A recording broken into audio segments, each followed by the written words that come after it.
All right, let's talk about how to make this cord. So all you need, first of all, is a piece of cardboard. Actually, I don't love cardboard because it has a tendency to bend.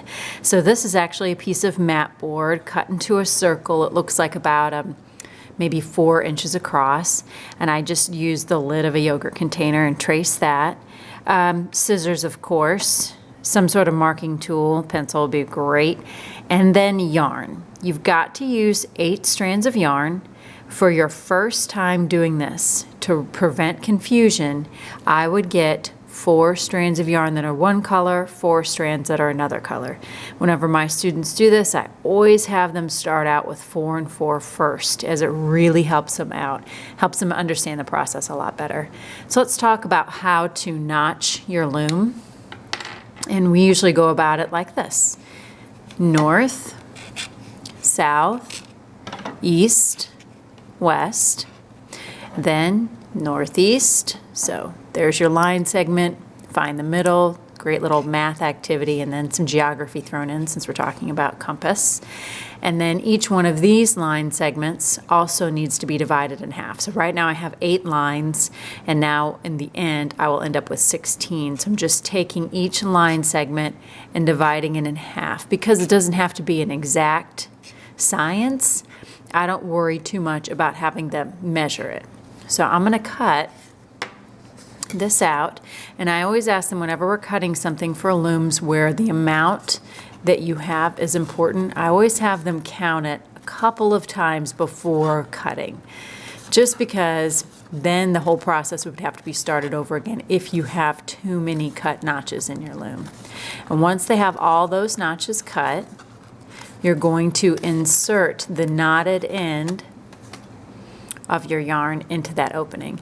And this opening, I'll usually do that for them. Once they've counted and cut their notches, they'll bring this up to me. I have a very pointy pair of scissors, and I usually just poke that hole right on the inside. Then their job is to take the tail end of their yarn that they've knotted and force it into that hole, which I think I might have to make my hole a little bit bigger. I tell them that this is a dude with some wild hair. In order to get him into that hole, you're going to have to slick back his hair, pinch it down, and just kind of twist him into that opening. Ah, he fits. And then just his head will pop out, and then you need to set up your loom. And again, it's like a compass. I'm going to use 2 of the same colors for the north. So I'm putting them side by side in what I've decided is the north spot. Open my little notches a little bit better. 2 side by side in the south. And then east and west. Piece of cake. Super simple.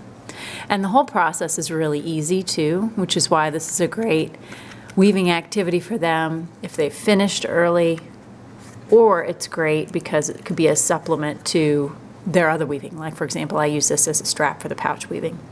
So to do this, I tell them that they're going to hold it, and they're going to always look at it like a compass, so it should never be an X. And you always start like this. You always begin with your left hand, using the X at the bottom. So left hand, looking at the vertical X, I should say, at the bottom. So that means I'm going to pick up this string.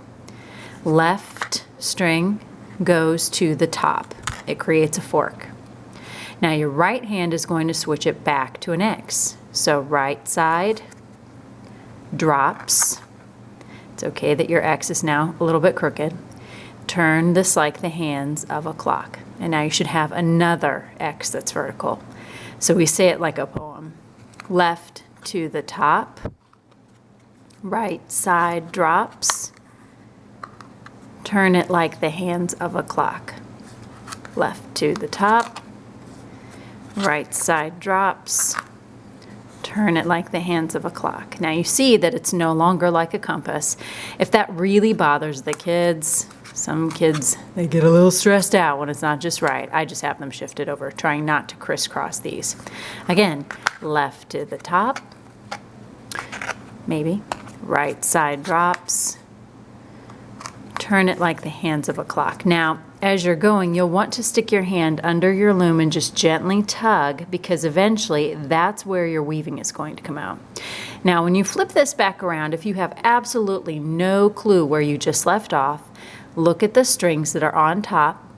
That's the weaving you just did. So now it's the green string's turn. To prevent confusion when my kids are cleaning up and we have to put these away for the day, I always tell them to leave it just like a fork. That way when they come back to it, they'll know, oh, left just went to the top, right side drops. And I also think it's important to have them use their left and their right hand.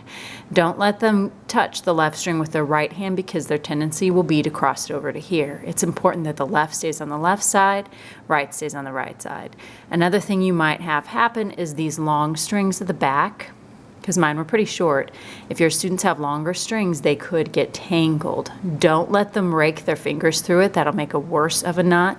Have them pull one string out at a time to untangle.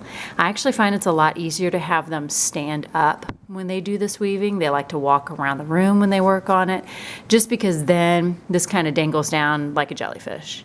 Eventually, your weaving will become so long and your weaving strings will become so short that you won't be able to weave anymore. When that happens, simply pop these last strings out from the loom, tie another overhand knot at the end, and you're finished. All right, I hope that helps. Thanks, guys.